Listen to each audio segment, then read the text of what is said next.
আসসালামু আলাইকুম রহমতুল্লাহি ওয়া প্রিয় সুধী প্রফেশনাল জার্নি চ্যানেলে আপনাদের সবাইকে স্বাগত জানাচ্ছি। আজকে আমরা সেভেন্থ ব্যাংকিং প্রফেশনাল এক্সামিনেশনের প্রিন্সিপাল অফ ইকোনমিক্স এই সাবজেক্টের ফাইনাল সাজেশন, সলিউশন, টিপস এবং টিক্স নিয়ে কথা বলবো। কিভাবে আপনারা ভালো করতে পারেন সেই ইস্যুসগুলি নিয়ে কথা বলবো। প্রিন্সিপাল অফ ইকোনমিক্স পরীক্ষা দেওয়ার ক্ষেত্রে একটা জিনিস খুব ইম্পর্টেন্টলি মাথায় রাখতে হবে। প্রিন্সিপাল অফ ইকোনমিক্সের ম্যাক্সিমাম টপিকস আপনাদের পরীক্ষায় কনসেপ্ট আকারে আসে, অর্থাৎ ওই যা পড়েছেন, আপনি যে কনসেপ্টটা পড়েছেন সেটা প্র্যাকটিক্যাল লাইফে কি ইফেক্ট, এইটা একটু ভালো করে বুঝতে হবে প্রিন্সিপাল অফ ইকোনমিক্স ভালো করার জন্য।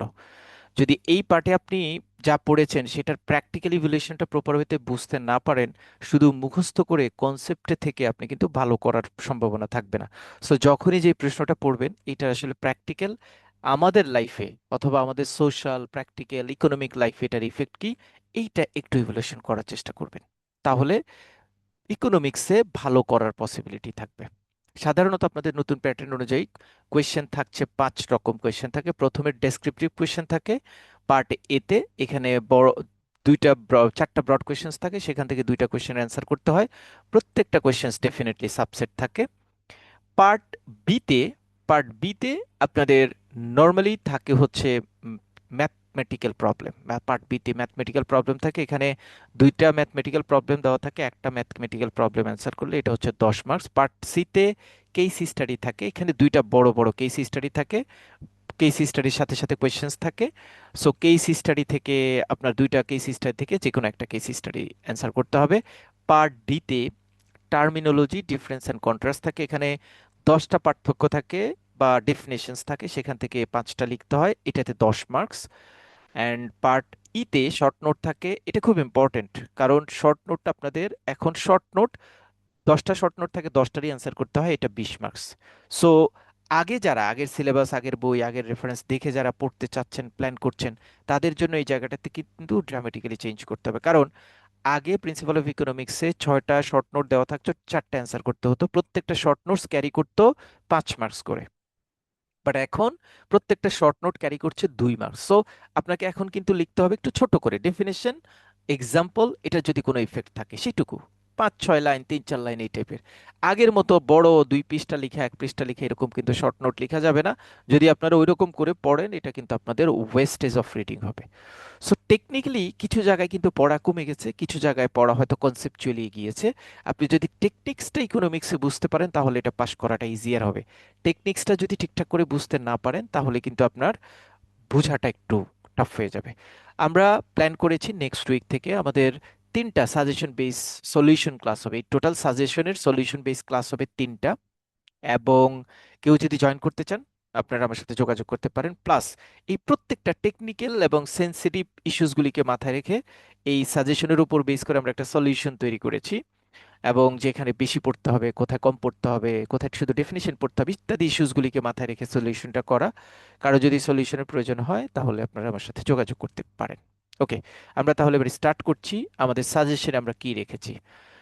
মডিউল এতে, অর্থাৎ ব্রড কোয়েশ্চেন পার্টে, আমরা মডিউল এতে যে সকল কোয়েশ্চেন্স রেখেছি এটা সাধারণত আমাদের সাজেশন, আমাদের সলিউশনের সাথে ম্যাচ করানো প্রশ্ন। অর্থাৎ আপনারা মডিউল ওয়াইজ আমাদের সলিউশন যদি ফলো করেন তাহলে এই কোয়েশ্চেন্সগুলি সিরিয়ালি পেয়ে যাবেন। What is economics? Explain the importance of macro economics and micro economics. Macro economics and micro economics are complement and supplement each other. Explain. দেখেন, ম্যাক্রো ইকোনমিক্স এবং মাইক্রো ইকোনমিক্সের গুরুত্ব আলোচনা করছি। যদি আপনি গুরুত্বটা বুঝেন তাহলে ম্যাক্রো ইকোনমিক্স এবং মাইক্রো ইকোনমিক্স একটা আরেকটার বিকল্প এবং পরিপূরক হিসেবে কাজ করে। 2 নম্বর প্রশ্নটা খুব ইজিলি বুঝতে পারবেন। সো প্রথম প্রশ্নটার প্র্যাকটিক্যাল ইভ্যালুয়েশন হচ্ছে 2 নম্বর প্রশ্নটা, পার্ট বিটা। পরীক্ষা কিন্তু আপনাকে ইকোনমিক্স এইভাবে বোঝানোর চেষ্টা করা হয়, আপনি এইভাবে বুঝতে পারছেন কিনা, অর্থাৎ যা পড়ছেন সেটার প্র্যাকটিক্যাল ইভ্যালুয়েশনটা বুঝতে পারছেন কিনা, এটা হচ্ছে ইম্পর্টেন্ট। সো এখানে ম্যাক্রো ইকোনমিক্স, মাইক্রো ইকোনমিক্স পড়ছেন আপনি, সেটার প্র্যাকটিক্যাল ইভ্যালুয়েশন আরেকটা কোয়েশ্চেন্স দিয়েছে। সো এটা যদি বুঝেন তাহলে এই প্রশ্নটা আপনি বুঝার সম্ভাবনা বেশি। এখন আপনি যদি এটার আসলে প্র্যাকটিক্যাল ইভ্যালুয়েশনটা না বুঝেন, ম্যাক্রো ইকোনমিক্স অ্যান্ড মাইক্রো ইকোনমিক্সের পরীক্ষা যদি, যেমন এই প্রশ্নটা state explain the importance of micro economics and macro economics, একদম ডিরেক্ট কোয়েশ্চেন্স, আপনি অ্যান্সার করতে পারবেন ইজিলি। বাট পরীক্ষা যদি এই কোয়েশ্চেনটা না দিয়ে বলে macro economics and micro economics are complement and supplement each other, explain, আপনি তো চিন্তা করবেন এই প্রশ্ন তো আমরা পড়ি নাই বা আমি পড়ি নাই, বাট আপনি কিন্তু আসলে পড়েছেন, বিকজ এই কোয়েশ্চেনটারই বিকল্প অল্টারনেটিভ কোয়েশ্চেন্স হচ্ছে এরকম। আমরা সামনে সামনে যখন গ্র্যাজুয়ালি দেখবো যাব, প্রত্যেক কোয়েশ্চেনে দেখবো অল্টারনেটিভ কোয়েশ্চেন্স থাকছে। সো কোয়েশ্চেন এবং এটার প্র্যাকটিক্যাল ইভ্যালুয়েশনস বুঝে পড়াটা ইকোনমিক্সের জন্য সবচেয়ে জরুরি। 2 নম্বর প্রশ্ন, what is scarcity? What are the choice problem of economy? How those should be solved? Explain in graph. What are the three basic questions you have confronted in economics? What are the fundamental problem of economics? অর্থাৎ মৌলিক অর্থনৈতিক সমস্যা কি, সেগুলি কিভাবে ব্যাখ্যা করা যায়, গ্রাফিক্যাল প্রেজেন্টেশনের সাহায্যে ব্যাখ্যা করে। এটা হচ্ছে 2 নম্বর প্রশ্ন। What is circular flow? Economic models are they use in economics theory, explain. Illustrate different circular flow models and elements of circular flow. এটা সার্কুলার ফ্লো থেকে একটা একটা একটা প্রশ্ন আসছে, এটা ইম্পর্টেন্ট প্রশ্ন। What is production possibility curve? Explain production efficiency and inefficiency with production possibility change effect along with graph. Very very important questions, এবং এটা অল্টারনেটিভ প্যাটার্নও আসতে পারে। যেমন a inside point in production possibility curve is feasible but not efficient.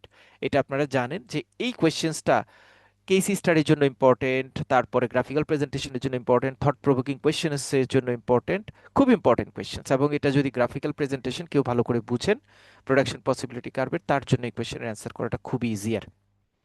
Last question এই চ্যাপ্টারে, explain different economic system. এখানে আসলে ডিফারেন্ট টাইপস অফ ইকোনমিক সিস্টেমের কথা বলা হয়েছে, যেমন মার্কেট ইকোনমি, রেগুলেটেড ইকোনমি, তারপরে traditional economy, mixed economy.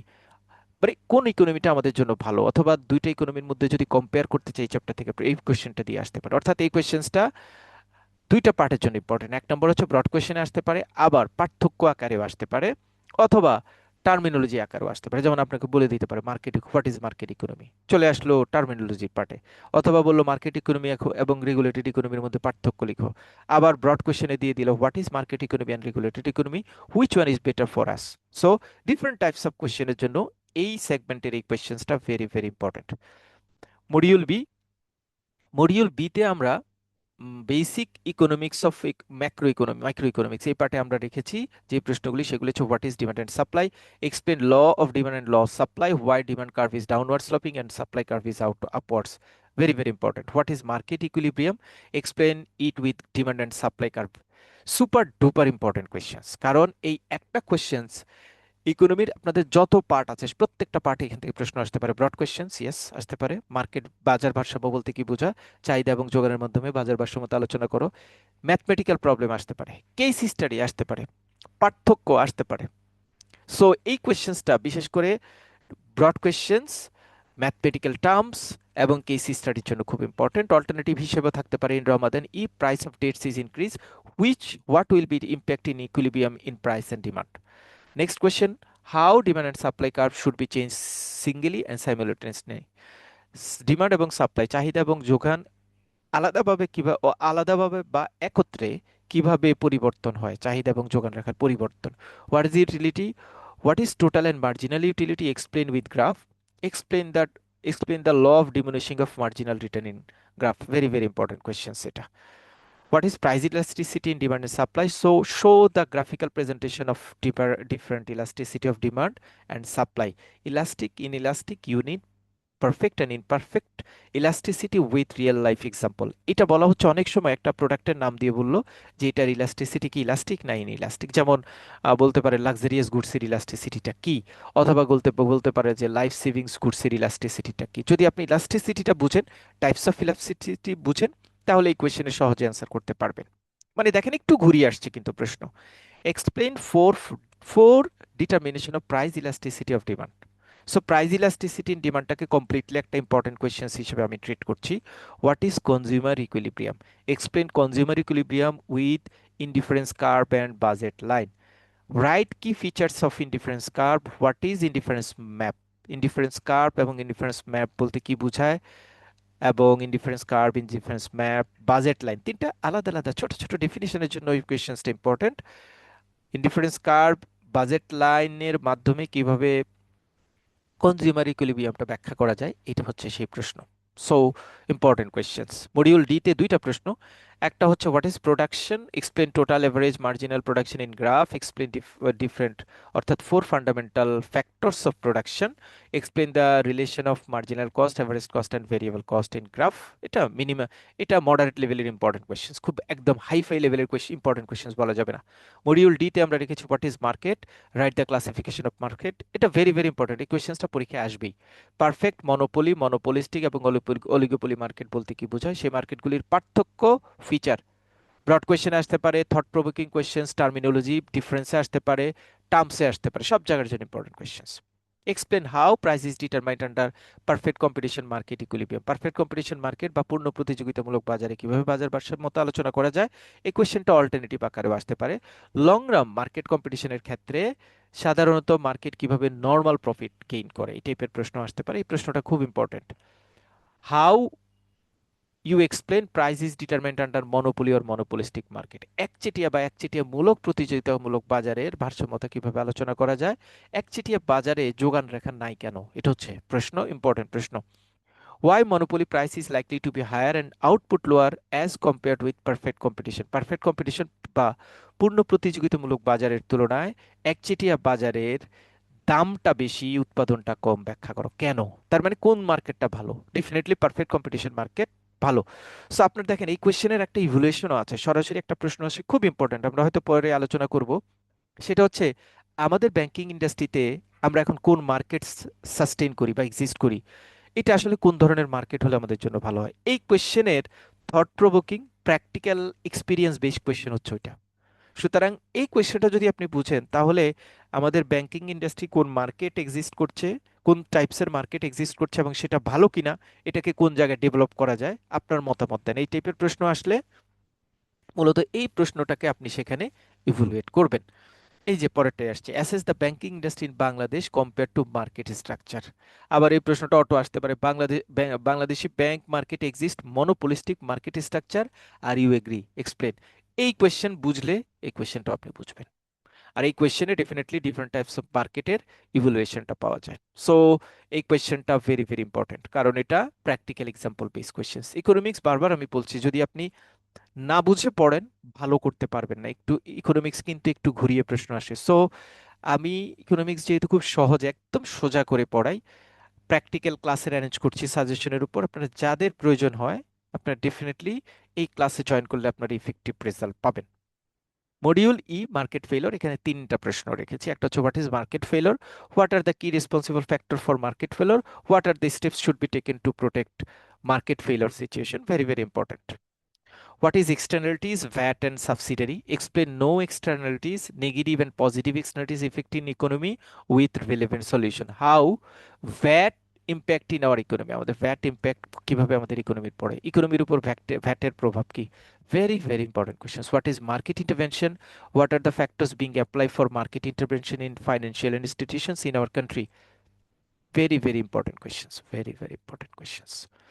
Module F, macro economics অর্থাৎ সামষ্টিক অর্থনীতি। আমি প্রত্যেকটা প্রশ্নের সাথে একটু বাংলা পড়ে বলে দিচ্ছি, কারণ যারা বাংলা পড়বেন তাদের জন্য যাতে একটু ইজিয়ার হয়। ইনফ্যাক্ট আমরা ইংলিশ সাজেশনের সাথে বাংলা সাজেশনটাও নিচের দিকে অ্যাড করে দিব, অ্যাড করা আছে। মাইক্রো ইকোনমিক্স অর্থাৎ সামষ্টিক অর্থনীতির ক্ষেত্রে আমরা যে সকল প্রশ্ন রেখেছি, what is fiscal policy, write the objectives of fiscal policy, how fiscal policy is controlling inflation of a country, discuss the different macro account briefly, national income balance of payment account, fiscal account, monetary account. এটুকু যদি মনে করেন বাদ দিয়ে পড়তে চান তাহলে বাদ দিয়ে পড়তে পারেন, কারণ এটা আমরা বিভিন্ন পার্টে কোয়েশ্চেন হিসেবে রেখেছি। যদি মনে করেন এটা এটা আবার ওই সিঙ্গেল কোয়েশ্চেনে আসতে পারে যে ম্যাক্রো ইকোনমিক অ্যাকাউন্ট কয়টি এবং কি কি, তাহলে চারটে অ্যাকাউন্ট নাম লিখলে 2 মার্কস পেয়ে যাবেন। এই জন্যই আমি এই প্রশ্নটা লিখেছি। এটা আসলে খুব লম্বা ডিটেল করে পড়ার দরকার নাই, এটা লেস ইম্পর্টেন্ট প্রশ্ন। শুধু macro economy economic macro accounting economics কয়টা, অর্থাৎ ম্যাক্রো অ্যাকাউন্ট কয়টা, সেই চারটা অ্যাকাউন্টের নাম পড়লে হয়ে যাবে, আর ডিটেইল পড়ার দরকার নাই। What is inflation and inflation tax, always important questions for macro economics. সামষ্টিক অর্থনীতির সবচেয়ে ফান্ডামেন্টাল টপিকসগুলির মধ্যে একটা টপিকস হচ্ছে ইনফ্লেশন। ইনফ্লেশনের কারণ, প্রতিকার এবং সেটাকে নিয়ন্ত্রণ করা যায় কিভাবে আলোচনা করা। When inflation is good for economy and how inflation is related to interest rate, very very important. Write the difference between balance of trade and balance of payment. যদিও ব্যালেন্স অফ ট্রেড এবং balance of পেমেন্টের পার্থক্যটা আমরা আলাদা প্রশ্নে রেখেছি। Balance of payment is always balanced. Explain what measure should be taken for removing unfavourable balance of payment. Explain balance of পেমেন্টকে unfavourable balance of পেমেন্টকে প্রতিরোধ করার কি করা যায় এবং এটার উপায় কি। Discuss the scopes, precondition, opportunity and challenges বা impediment of economic development of Bangladesh. Very very important questions, কারণ এটা পরীক্ষা আসার জন্য এটা প্রায় পরীক্ষা এসছে এবং এটা বিভিন্নভাবে আসে। স্কোপ দিয়ে আসে, প্রিকন্ডিশন দিয়ে আসে, অপরচুনিটি দিয়ে আসে, চ্যালেঞ্জ দিয়ে আসে, ডিফারেন্ট নামে এই কোয়েশ্চেনটা আসে। এই জন্য আমরা সবগুলি ওয়ার্ডকে স্ল্যাশ দিয়ে এখানে পয়েন্ট আউট করেছি। What is national income? How national income should be computing? Explain the problem of double counting in national income. Illustrated solution. Simply very very important questions এটা. What is currency appreciation, currency depreciation, and how the influence in overall economy, trade and currency rate? How bank industry should influence of a country economic growth? আমাদের banking industry আমাদের economic গ্রোথের ক্ষেত্রে কি প্রভাব ফেলে? Very very important questions এটা, very very important questions. এবং এটা প্র্যাকটিক্যাল কোয়েশ্চেন্স, কারণ কারেন্সি অ্যাপ্রিসিয়েশন, কারেন্সি ডিপ্রিসিয়েশন যদি আপনি ভালো করে বুঝতে পারেন, এটা নিয়ে কোনো কেস স্টাডি, এটা নিয়ে কোনো থট প্রভোকিং কোয়েশ্চেন্স দিলে আপনি লিখতে পারবেন। কমপ্লিটলি প্র্যাকটিক্যাল এবং বুঝার একটা প্রশ্ন এটা। How foreign direct investment FDI and inward remittance, wage earners remittance and hundi impact in our economy. খুব ইম্পর্টেন্ট, বিশেষ করে এফডিআই। গত বছর তো লাস্ট ইয়ারে তো দুইটা প্রশ্ন আসছে এফডিআই থেকে। সো এফডিআইটা আমাদের ইকোনমিক ডেভেলপমেন্টের জন্য খুব important, as well as inward remittance. হুন্ডিটাও নেগেটিভ ইফেক্ট ফেলে। সো এদের ইফেক্ট কি প্র্যাকটিক্যাল ওয়েতে এটা একটু ভালো করে বুঝতে হবে, বুঝে ভালো করে লিখতে পারলে এটাতে ভালো মার্কস পাওয়া পসিবিলিটি রয়েছে। পার্ট বি ম্যাথমেটিক্যাল প্রবলেম, আমরা 6টা ম্যাথ সলভ করব। একটা হচ্ছে ডিমান্ড সাপ্লাই ইকুইলিব্রিয়াম নিয়ে আমাদের সলিউশন আছে। আমরা আমাদের সলভ ক্লাস যেগুলি সেগুলিকে ম্যাথ প্রবলেমগুলি নিয়ে আলোচনা করব। 6টা ম্যাথ 100%, এই 6টা ম্যাথের কনসেপ্ট থেকে আপনি ম্যাথ পাবেন, টেনশন করার কিছু নেই। Balance of trade and balance of payment, nominal and real interest, VAT tax and subsidiary effect, GNP, GDP and GNP deflator, cost related math মানে fixed cost, variable cost, marginal cost, এইগুলি analysis করা। এই 6 ধরনের math থেকে 2 ধরনের math পরীক্ষা আসবে, আপনি যে কোনো একটা ম্যাথের অ্যান্সার করতে পারবেন। 6 ধরনের ম্যাথেরই প্র্যাকটিক্যাল শিট আমাদের কাছে আছে। আমরা সলভ ক্লাস যেটা আছে, সাজেশন সলভ ক্লাসে আমরা সেটা নিয়ে কথা বলবো। পার্ট সি, কেস স্টাডিতে different types of case study আসতে পারে। আমরা জাস্ট কনসেপ্টটা দিয়েছি যে এই কনসেপ্টগুলি আপনি একটু দেখে নিতে পারেন, এগুলি টাইপসের কেস স্টাডি আসতে পারে। আমরা কেস স্টাডি ব্যাখ্যাও করব কিছু কেস স্টাডি। যেমন কেস স্টাডির জন্য আমরা হাইলাইটেড পয়েন্ট রেখেছি অপরচুনিটি কস্ট, এবং এইটার একটা প্র্যাকটিক্যাল এক্সাম্পল দিয়ে বলেছি যাতে অপরচুনিটি কস্ট আপনি বুঝেন। আমরা এখানে বলেছি যে আপনার কাছে 5 লাখ টাকার একটা এফডিআর করার অপশন আছে, ইউ হ্যাভ অলসো অপশন যে আপনি সঞ্চয়পত্র করতে পারেন ওই 5 লাখ টাকা। আপনি যদি এই 5 লাখ টাকার এফডিআর করে ফেলেন, তাহলে এই এফডিআর এর অপরচুনিটি কস্টটা কি হবে। প্রাইস সিলিং এবং প্রাইস ফ্লোরও প্র্যাকটিক্যাল কোয়েশ্চেনের জন্য ইম্পর্টেন্ট। সো এটাও কেস স্টাডিতে আসতে পারে। যেমন price floor use for determination of garments wages, garments ওয়েজের ঠিক করার ক্ষেত্রে, অর্থাৎ গার্মেন্টসের মজুরি ঠিক করার ক্ষেত্রে প্রাইস ফ্লোরটা কিভাবে কাজ করে, এবং আমাদের যে এখন ওয়েল ক্রাইসিস, ওয়েলের প্রাইস ডিটারমিনেশনের ক্ষেত্রে প্রাইস সিলিংটা কিভাবে কাজ করে এবং বিভিন্ন কান্ট্রি এখানে কোন টেকনিক্স অ্যাপ্লাই করছে। মার্কেট ইকুইলিব্রিয়াম আগেও বলেছি, মার্কেট ইকুইলিব্রিয়াম খেজুরের দাম বৃদ্ধি পেয়েছে, অন্যগুলির পরিবর্তন, তেলের এক্সাম্পল দিয়েও মার্কেট ইকুইলিব্রিয়াম দিতে পারে। এখন ক্রস ইলাস্টিসিটি খুব ইম্পর্টেন্ট। আমরা জানি ক্রস ইলাস্টিসিটি সাধারণত সাবস্টিটিউশনাল গুডস অথবা কমপ্লিমেন্টারি গুডস, অর্থাৎ বিকল্প দ্রব্য অথবা পরিপূরক দ্রব্যের আচরণ ব্যাখ্যা করে। সো আপনি যদি ক্রস ইলাস্টিসিটি বুঝেন, এটার ইফেক্ট হচ্ছে এরকম একটা কোয়েশ্চেন আকারে আসতে পারে। যেমন মার্কেটে যদি মিল্কের প্রাইস চেঞ্জ হয়, তাহলে কফির ডিমান্ডটা কিভাবে চেঞ্জ হবে, কফির ডিমান্ডটা কিভাবে চেঞ্জ হবে। অর্থাৎ আমরা জানি যে পরিপূরক দ্রব্য অথবা বিকল্প দ্রব্য একটার ইফেক্ট আরেকটার উপর পড়ে, অর্থাৎ একটা পণ্যের দাম অন্য একটা পণ্যের চাহিদার উপর ইফেক্ট পড়ে, এটাকে ক্রস ইলাস্টিসিটি বলে। আমরা এখানে দেখিয়েছি মিল্ক এবং কফি হচ্ছে সম্পূরক, পরিপূরক দ্রব্য, পরিপূরক দ্রব্য অর্থাৎ কমপ্লিমেন্টারি গুডস, একটা ছাড়া অন্যটা সাধারণত অ্যাক্টিভ থাকে না। সো মিল্কের প্রাইস বাড়লে কফির ডিমান্ডটা কি পরিবর্তন হয়, এটা আসলে ক্রস ইলাস্টিসিটি অ্যানালাইসিস করতে বলেছে। দেন অলিগোপলি মার্কেট, এটা খুব ইম্পর্টেন্ট। কলিউশন এবং যেটাকে আমরা সিন্ডিকেট বলি বর্তমান অবস্থায়, ইরান ওয়েল প্রাইস কন্ট্রোলিং এর ক্ষেত্রে অলিগোপলি মার্কেট এক্সিস্ট করছে, ব্যাখ্যা করেন। খুব ইম্পর্টেন্ট, খুব ইম্পর্টেন্ট এই প্রশ্নটা আপনাদের এবারের কেস স্টাডি বা যে কোনো টাইপসের পরীক্ষার প্রশ্নের জন্য। Monetary and fiscal policy and inflation rate, এটা as usual important questions. Balance of payment, balance foreign reserve এবং ইরান ওয়ার, এগুলি হচ্ছে কেস স্টাডির জন্য আমাদের সম্ভাব্য টপিকস। এগুলি নিয়ে আমরা ডিসকাস করবো আমাদের সলিউশন ক্লাসে। টার্মিনোলজি, ডিফারেন্স অ্যান্ড কন্ট্রাস্ট, এখানে আমরা এখানে আপনাদের 10টা পার্থক্য বা টার্মিনোলজি থাকবে, সেখান থেকে 5টা অ্যান্সার করতে হবে। আমরা যেই সকল কোয়েশ্চেন সিলেক্ট করেছি: positive and normative economics, macro and micro economics, cardinal and ওরিয়াল utility, direct and indirect tax, GNP GDP, gift and goods and normal goods, very very important, nominal real interest rate, surplus and deficit budget, demand pool and cost pool inflation, balance of trade, balance of payment, substitute and complementary goods, যেটা একটু আগে পড়ে আসছি, accounting and economic profit, monetary and fiscal policy, expansionary and contractionary economics, fixed, floating or flexible and managed economic, managed exchange rate, very very important. Party short নোটে 10টা short note answer করতে হবে, কোনো অল্টারনেটিভ নাই কিন্তু, so so be careful. ছোট করে পড়বেন, কনসেপ্ট বাদ দিবেন না, এটা হচ্ছে আপনাদের জন্য টেকনিক্স। আমরা একদম ছোট করে সলিউশনটা ছোট করে রেখেছি যাতে আপনি মোটামুটি একবার দেখলে বুঝতে পারেন। সো শর্ট নোটে আমরা রেখেছি অপরচুনিটি কস্ট, সুযোগ ব্যয়, পাবলিক গুডস, সরকারি দ্রব্য, ফ্রি রাইডার সমস্যা, crowding out, crawling peg, invisible hand, price income and cross elasticity, consumer surplus and producer surplus, price floor, price ceiling, return to scale and economic to scale, এটা very very important, important and substitutional effect important, king demand curve, collusion, price leadership model, shutdown point, break even point, dead weight loss, asymmetric information, Lorentz curve and Gini coefficient, types of tax, moral Hazard. যেহেতু 10টা লিখতে হবে, একটু বেশি প্রশ্ন থাকছে, কিন্তু এটা ছোট করে পড়বো আমরা। Whistle blower, GNP deflator, Phillips curve, business cycle, stagflation and synergies, liquidity trap, SOFR rate, employment and unemployment problem, green finance, MFS and agent banking, cryptocurrency। এই হচ্ছে আমাদের টোটাল আপনাদের জন্য সাজেশন। আমরা বাংলা শীটটা, বাংলা নোটের মধ্যে বাংলা পাঠও আপনাদের থাকবে। সো বাংলা পাঠটা দেখে যারা বাংলা পরীক্ষা দিতে চাচ্ছেন তারা বাংলা পাঠটা অ্যান্সার করতে পারবেন। এর জন্য মোটামুটি টেকনিক্যালি আমাদের এইবারের জন্য ইকোনমিক সাজেশন খুব বড় না, আমরা টেকনিক্যাল সকল জিনিসকে নিয়ে আসছি। যত টাফ কোয়েশ্চেন হোক, যত ঘুরিয়ে প্রশ্ন আসুক, আপনি যদি এই সাজেশনটা সলভ করতে পারেন, you will obtain your deserve marks. Suggestion base solution আছে আমাদের কাছে, কেউ লাগলে যোগাযোগ করতে পারেন। সাজেশন বেস ক্লাস হবে 3টা, কেউ লাগলে সেই ক্লাসে জয়েন করতে পারেন। প্রত্যেক অপশনই আপনাদের জন্য খোলা আছে। আমরা আসলে চাচ্ছি আপনারা একটু ভালো পরীক্ষা দেন এবং ভালোভাবে পাশ করেন। সবাই ভালো থাকবেন। আসসালামু আলাইকুম।